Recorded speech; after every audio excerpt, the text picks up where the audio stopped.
Buenas, buenas.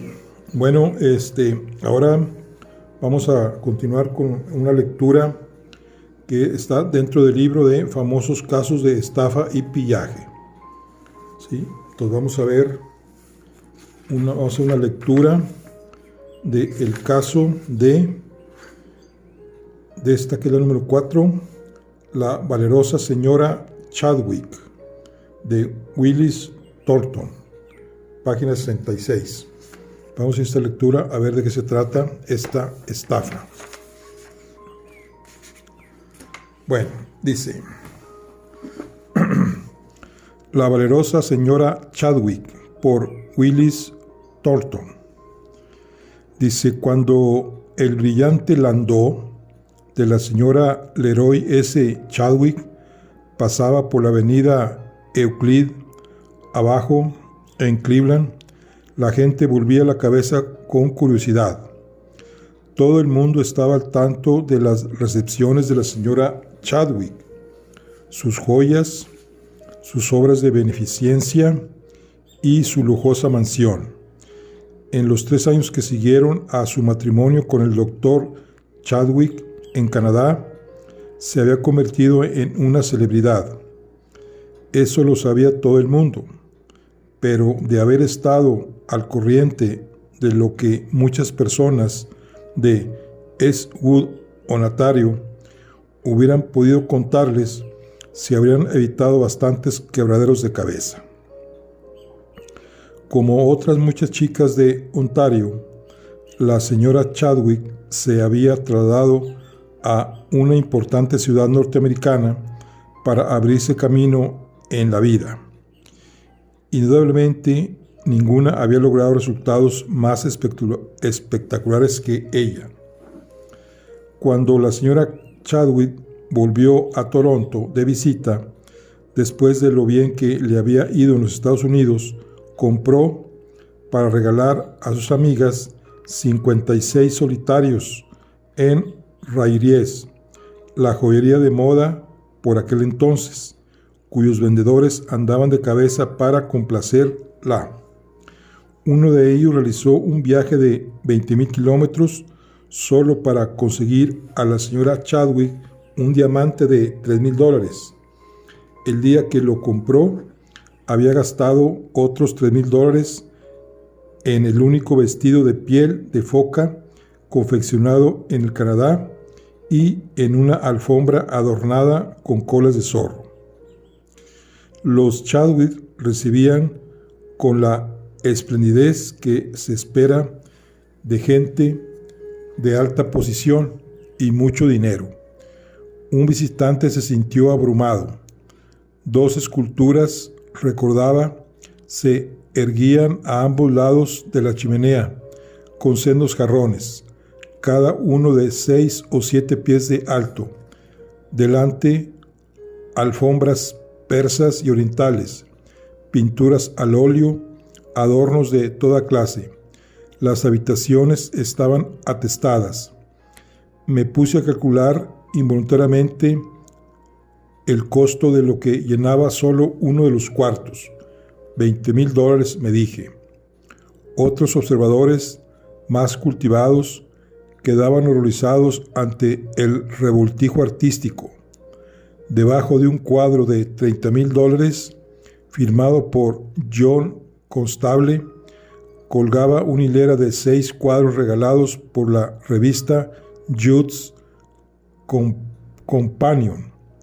Muchas pinturas baratas, entre las cuales varios desnudos vulgares, estaban enmarcados en oro puro. Una silla de coro, toda ella de cristal tallado, estaba ingeniosamente guarnecida con piel de foca. Los gustos de la señora Chadwick, aunque costosos, rayaban evidentemente en lo extravagante. Había un reloj de movimiento continuo, bajo una campana de vidrio colocada encima de una mesa de marquetería, y un pajarillo de oro dentro de una jaula de oro que cantaba al apretarse una palanca de oro. Había todo un servicio de platos soperos que encerraban cajitas de música, las cuales se ponían a tocar en el momento en que los sirvientes de librea los levantaban de la mesa. Un servicio de plata contaba 96 piezas, otro estaba engastado con rubíes. Las joyas de la señora Chadwick eran deslumbrantes. Se sabía que un hilo de 240 perlas había sido valorado en $40,000. Solía comprar bandejas enteras de fruslerías en las tiendas de los joyeros locales, que se quedaban boquiabiertos al oír su imperioso «me lo llevo todo». Alguna vez, dice, a alguien que no estaba menos boquiabierto era el doctor Chadwick. Una vez, en vísperas de Navidad, su esposa sugirió que fueran al teatro y cenaron después en un restaurante del centro. Al regresar a casa, el esposo descubrió que un equipo de trabajadores, dignos émulos de Aladino, había vuelto a decorar y amueblar la casa durante su corta ausencia. Eso, y un abrigo de pieles de $1,100 constituía el regalito que la señora Chadwick ofreció a su esposo en Navidad. Los almacenes se deshacían por conquistar como clienta a la señora Chadwick. Una vez compró para amigos suyos 8 grandes pianos. Para ella no era nada del otro mundo zarpar rumbo a Europa en compañía de una docena de jóvenes amigas y regalarles después a cada una de ellas como recuerdo un retrato en miniatura pintado por algún artista parisino de moda.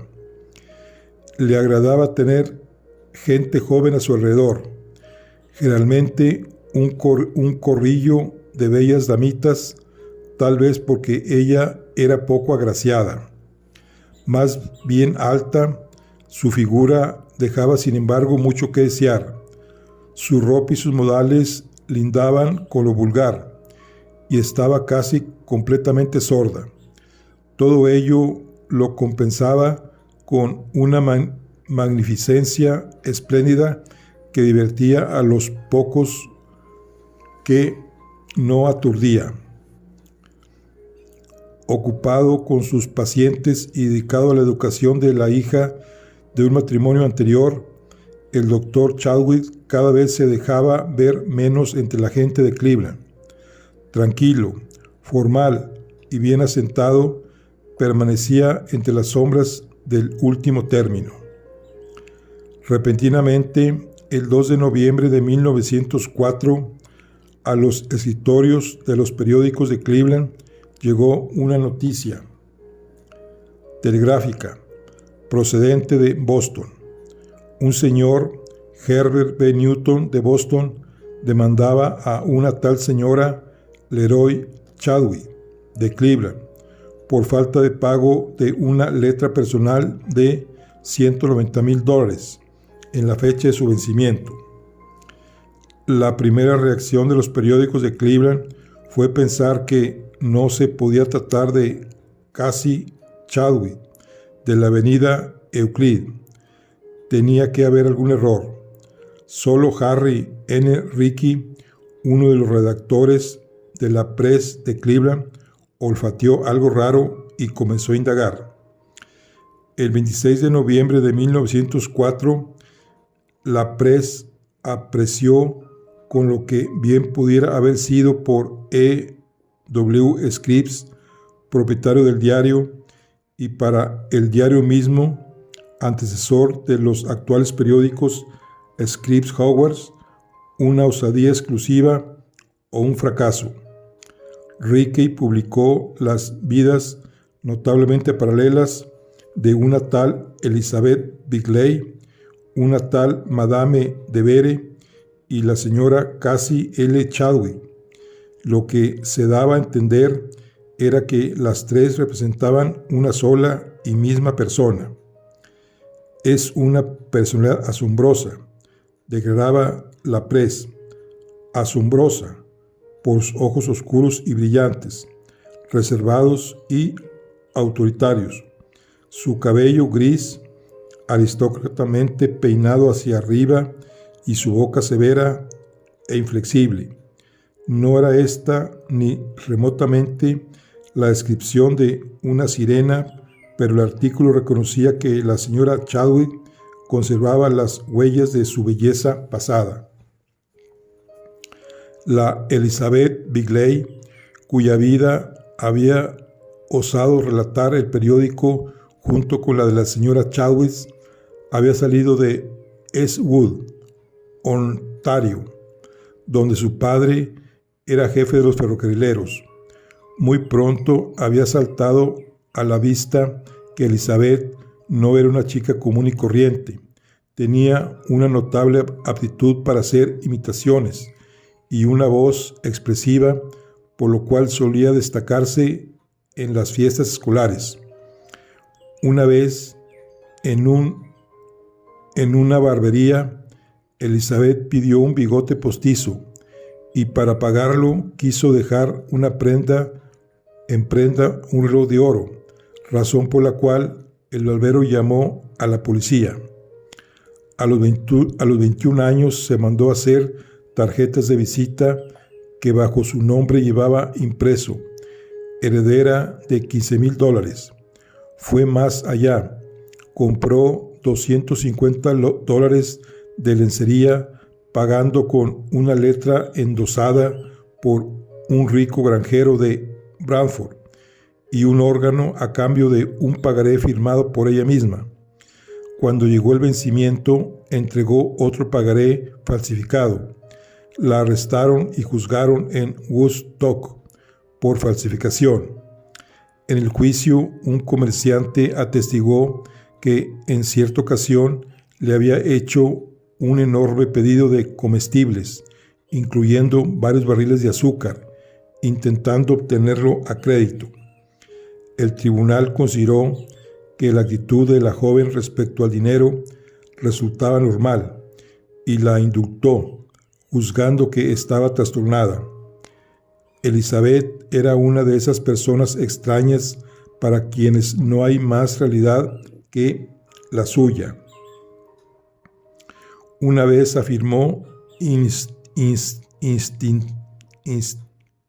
insistentemente que había nacido en el mar, más tarde que había nacido en Inglaterra, cualquier cosa, con tal de que no fuera la verdad, de modo que para encontrar un ámbito en que sus propias realidades fueran menos refutadas, atravesó el lago Erie y se instaló en Cleveland. Cambió su nombre por el de Lydia y pronto se casó con Wallace S. Springsteen. Al cabo de pocos días se enteró el marido del asunto de Woodstock y descubrió también que Elizabeth o Lydia había empeñado una vez los muebles de su hermana en ausencia de la interesada. Solicitó el divorcio y ella adoptó entonces el nombre de Lydia D. Scott. Pronto apareció en Toledo, Ohio, una Madame Lydia de Vere, que iba a ser calificada más adelante en los periódicos de clarividente, dama de altos vuelos, que tenía bajo su influencia a muchos hombres encumbrados, pero los poderes de Madame de Vere no fueron suficientes para evitar que la arrestaran por haber obtenido $10,000 mediante una falsificación. Había trasquilado a un tal Joseph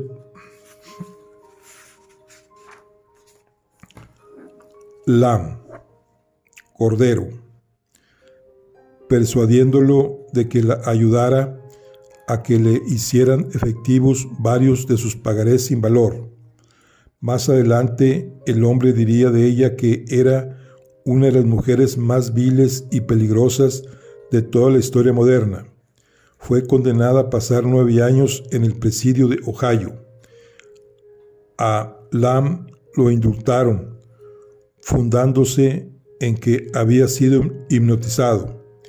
En el presidio, Elizabeth Bingley Springster Scott de Vere cosió camisas hasta 1893, año en que le otorgó el perdón el gobernador McNeely, que había de llegar a presidente de los Estados Unidos.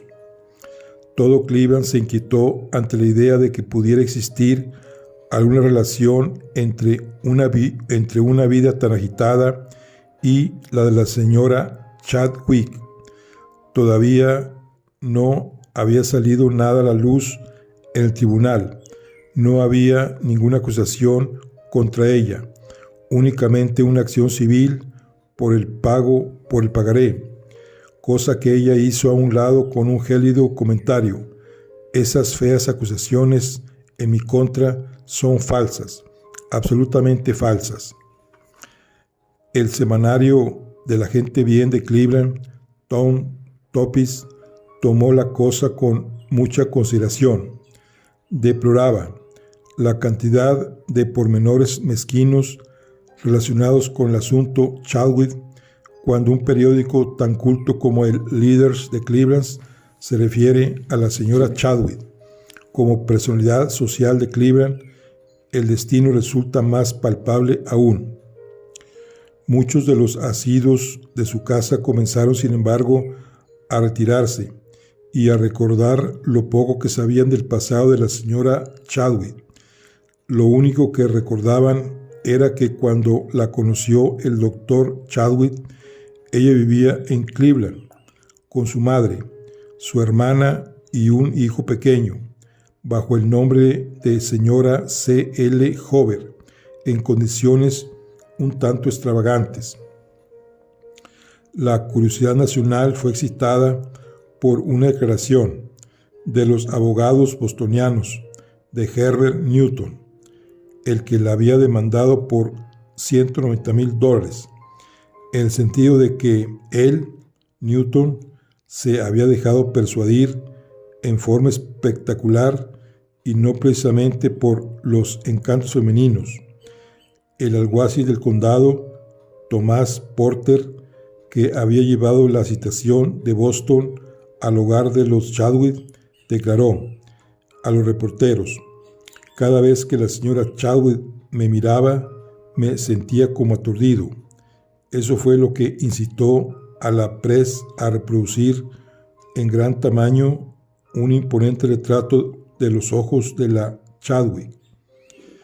El 29 de noviembre, el Citizens National Bank de la población de Oberlin, cerca de Cleveland, cerró súbitamente sus puertas. Charles T. Beckwith, su respetado presidente, había prestado a la señora Chadwick $240,000, cantidad que representaba 4 veces el capital total del modesto banco. Había obtenido ella, además, $102,000 en calidad de préstamos personales de Beckwith y de A.B. Spear, el cajero del banco. Los comentaristas de asuntos financieros dirían más adelante que, en cuanto a invisibilidad absoluta de la administración, el incidente tal vez no tiene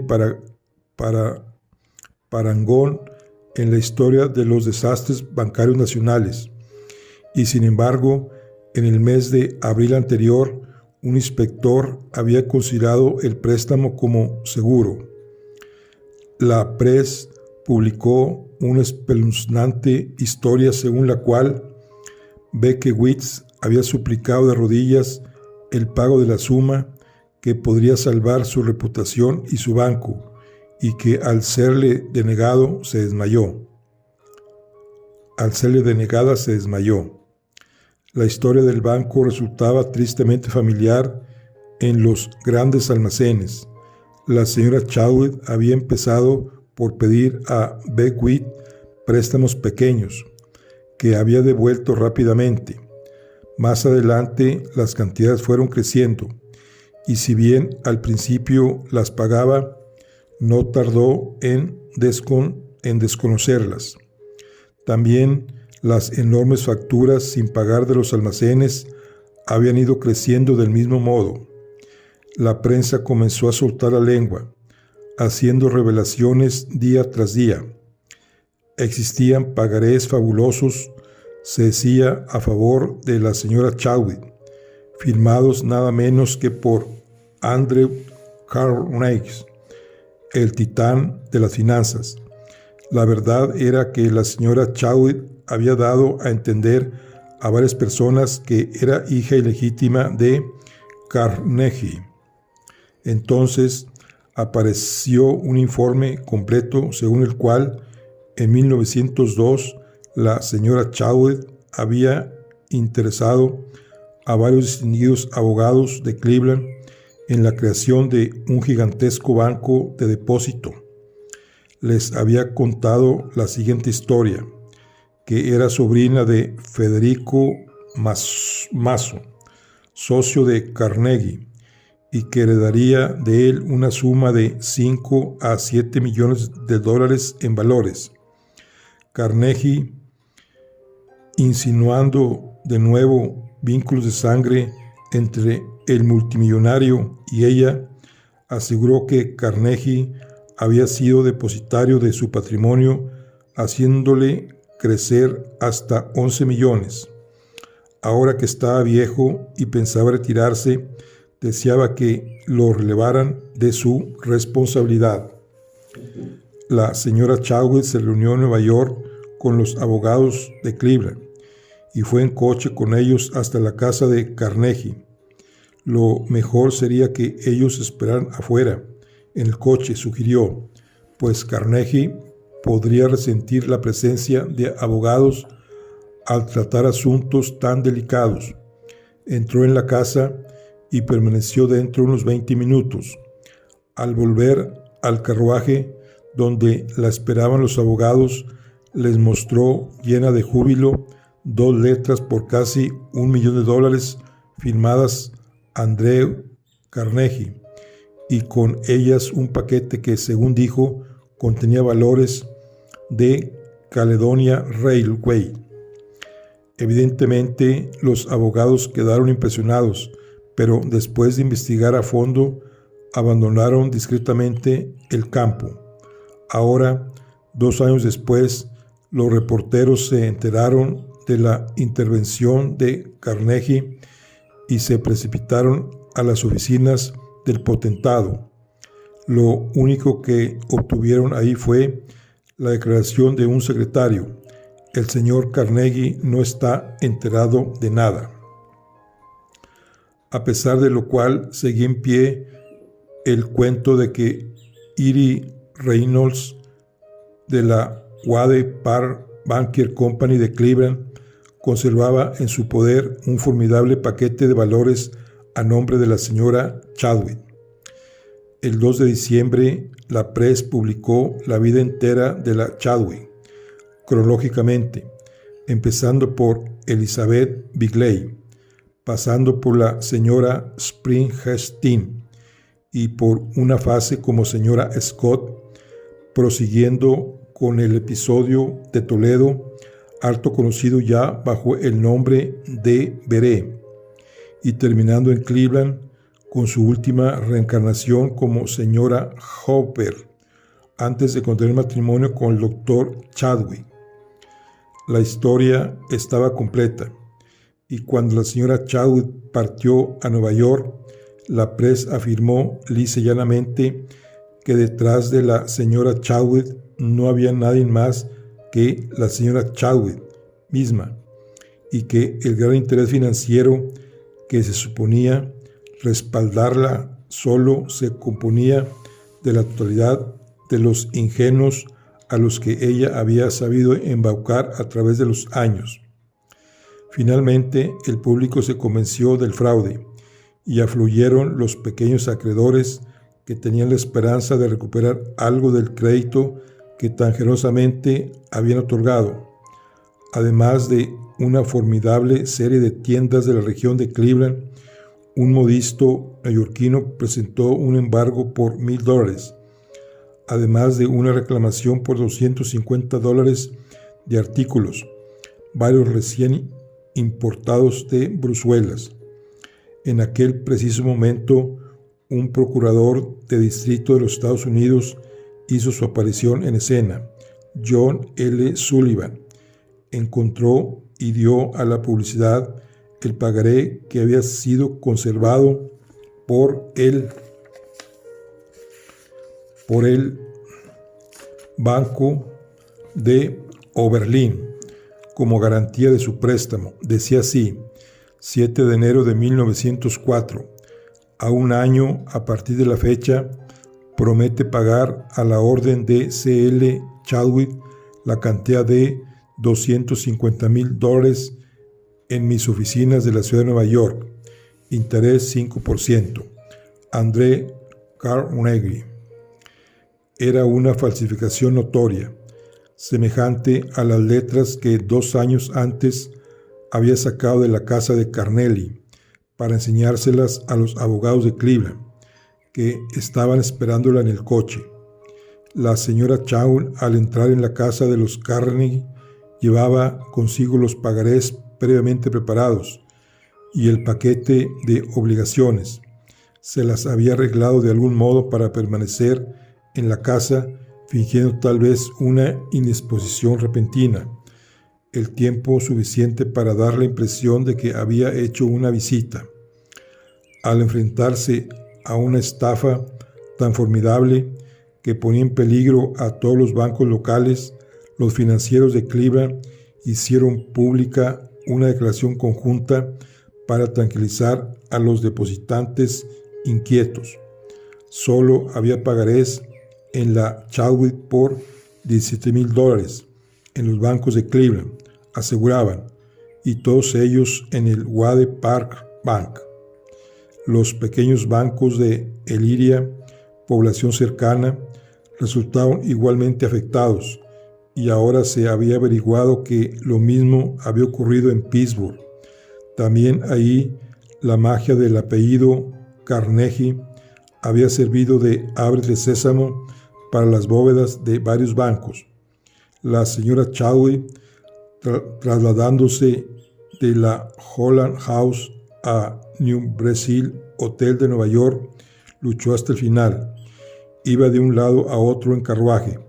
Se detenía ostensiblemente en edificios donde tenían sus oficinas prestigiosas firmas financieras y salía subrepticiamente por la puerta trasera para rehuir a los reporteros, pero el cerco se estaba estrechando.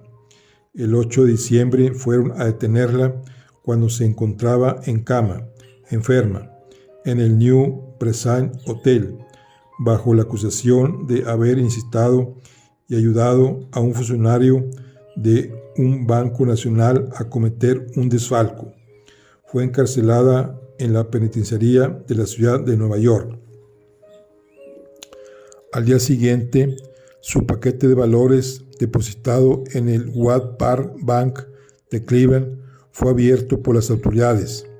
Hasta el más superficial examen habría revelado que se trataba de acciones sin valor emitidas por sociedades desaparecidas. La forma en que había engañado a Erie Reynolds era ingeniosa. Se presentó un día en el banco con un paquete de valores y después de aludir discretamente a sus relaciones con Carnegie y a la absoluta necesidad de guardar el secreto, selló en presencia de Reynolds el sobre y se lo dejó, solo para que estuviera a salvo. Le entregó también una lista de lo que supuestamente contenía el sobre. Como no se iban a negociar las obligaciones, no había razón para que Reynolds comprobara el contenido del sobre. Una vez de regreso en su casa, la señora Chadwick telefonó a Reynolds, mostrándose muy agitada. Había descubierto que no tenía en su poder ninguna copia de la lista. No quería Reynolds tener la amabilidad de proporcionarle una, Desde luego que sí, y por desgracia lo hizo en papel con membrete del banco y con su propia firma, pero sin haber comprobado aún el contenido del sobre. Dicho papel, en manos de la señora Chadwick, representaba un aval valioso para mostrar a los demás banqueros y posibles prestamistas.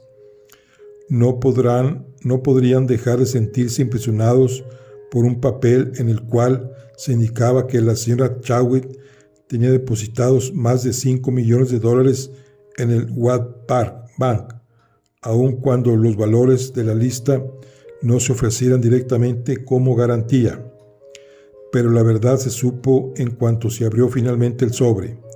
La señora Chadwick fue acusada formalmente el 13 de diciembre y enviada a Cleveland al día siguiente para ser procesada. Una multitud enorme la saludó en la estación del ferrocarril gritando: ¿Dónde está el dinero? ¿Y dónde está papá, Andy? El Mail y el Empire de Toronto enviaron a Cleveland a su famosa reportera Kathleen Blake, la cual consiguió una entrevista exclusiva con la señora Chadwick, de quien dijo que era el financiero más brillante, más penetrante y osado del siglo pasado y de este. Su descripción de la señora Chadwick en la cárcel comprendía desde el anillo de sello que lucía hasta el saco de seda a cuadros que tenía puesto. Su mano era pequeña y blanca. Escribía Kit. Tenía una boca severa y hasta cruel, y describía la mirada de